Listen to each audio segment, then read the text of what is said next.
قرآن مجید فرقان حمید نے جگہ جگہ ان لوگوں کا تذکرہ فرمایا ہے جنہوں نے حقیقی معنوں میں ایمان لانے کے بعد اعمال صالحہ کیے۔ ان کی زندگیوں کی پوری تصویر، ان کے نظریات کیا رہے، افکار کیا رہے، خیالات کیا رہے، وہ تصوراتی طور پر کس دنیا میں رہے۔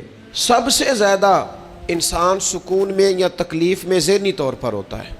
ذہنی طور پر اگر وہ سکون میں ہے، اطمینان میں ہے، تو اس کا مطلب ہے وہ ہر لحاظ سے سکون میں ہے، اور اگر ذہنی طور پر وہ بے سکون ہے تو ساری سہولیات کے باوجود وہ تکلیف میں ہے۔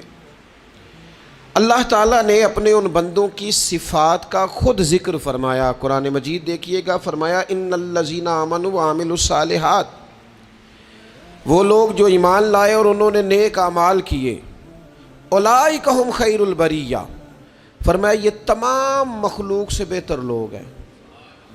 جزاؤہم عند ربہم، یہ لفظ ہی بہت زیادہ ہیں، اگر مزید آگے کچھ نہ بھی بیان کیا جائے تو یہ جملے بہت زیادہ ہیں۔ فرمایا وہ جو ایمان لانے کے بعد اچھے عمل کریں وہ ساری مخلوق سے بہتر ہیں۔ جزاؤہم عند ربہم، ان کی جزا ان کے رب کے پاس ہے، اللہ کے پاس ان کی جزا ہے۔ کیا؟ جنات عدن تجری من تحتها الانہار، ان کے لیے رہنے کے لیے باغ ہیں، جنتیں ہیں جن کے نیچے نہریں بہہ رہی ہیں۔ اور فرمایا ایسا نہیں ہے کہ یہ انعام انہیں عارضی طور پر دیا جائے گا، خالدین فیہا ابدا، وہ اس میں ہمیشہ رہیں گے، ہمیشہ کے لیے اللہ انہیں یہ انعام عطا کرے گا۔ اور ان کی ذہنی کیفیت کیا ہے؟ یہ ایک اہم نقطہ ہے جہاں بہت ساری دنیا الجھی ہوئی ہے اور قرآن پاک سلجھاتا ہے۔ ان الذین آمنوا وعملوا الصالحات، یہ وہ لوگ ہیں جن کی جزا ان کے رب کے پاس ہے، یہ ساری مخلوق سے بہتر لوگ ہیں، یہ وہ لوگ ہیں جنہیں اللہ جنت دے گا جس کے نیچے نہریں بہہ رہی ہیں، خالدین فیہا ابدا، اس میں ہمیشہ رہیں گے۔ لیکن آگے جا کے اختتام پہ ان کی جزاؤں میں سے جو ایک جزا بیان کی وہ بڑی قیمتی ہے۔ ذہن کے اندر بہت ساری آزمائشوں، بہت سارے سوالات کو حل کرنے والا مسئلہ ہے۔ جنتیوں کو رب ایک جزا دے گا، وہ لوگ جو ایمان لانے کے بعد اچھے اعمال کریں گے، وہ جو ساری مخلوق سے بہتر لوگ ہیں، ان کی ایک جزا بیان کی، ان کا ایک انعام بیان کیا۔ خالق فرماتا ہے ان پر میرا انعام یہ ہے کہ رضی اللہ عنہم ورضوا عنہ، فرمایا اللہ ان سے راضی ہے، وہ اپنے اللہ سے راضی ہیں۔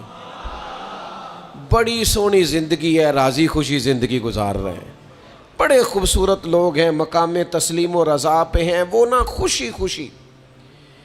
حضرت امام غزالی رحمۃ اللہ علیہ فرمایا کرتے تھے اللہ تو بڑا کریم ہے، راضی ہو جاتا ہے، اصل تو بندے کا راضی ہونا ہے، جو راضی ہوتا ہی نہیں، ایک چیز دے دو تو ایک اور مانگتا ہے، ایک ڈیمانڈ پوری کرو تو ایک اور ڈیمانڈ کر دیتا ہے۔ یہ بندہ اگر اس مقام پہ پہنچ جائے کہ یہ راضی ہو جائے اپنے رب سے اور یہ کہے کہ الحمدللہ میرے مالک نے جہاں مجھے رکھا ہے کمال ہو گیا، اگر یہ راضی ہو جائے پھر اللہ تعالیٰ اس سے سکون بھی دیتا ہے، اطمینان بھی دیتا ہے، یقین کامل کی دولت بھی ملتی ہے، استقامت بھی ملتی ہے، سجدے کا ذوق بھی ملتا ہے، عبادت کا نور بھی ملتا ہے، حقوق العباد ادا کرنے میں آسانی بھی ہوتی ہے، فقیری میں بادشاہی بھی ہوتی ہے، پھر جناب فقر میں سخاوت بھی ہوتی ہے، پھر سادگی میں حسن بھی ہوتا ہے، پھر وقار بھی ہوتا ہے، پھر وفاداری بھی ہوتا ہے۔ رضی اللہ عنہم ورضوا عنہ، اللہ ان سے راضی ہے، وہ اللہ سے راضی ہے۔ ذالک لمن خشی ربہ، یہ اس لیے کہ وہ اپنے رب سے ڈرنے والے ہیں، انہوں نے زندگی ذرا محتاط ہو کے گزاری ہے، رب کی نافرمانی سے بچ کے وقت گزارا ہے۔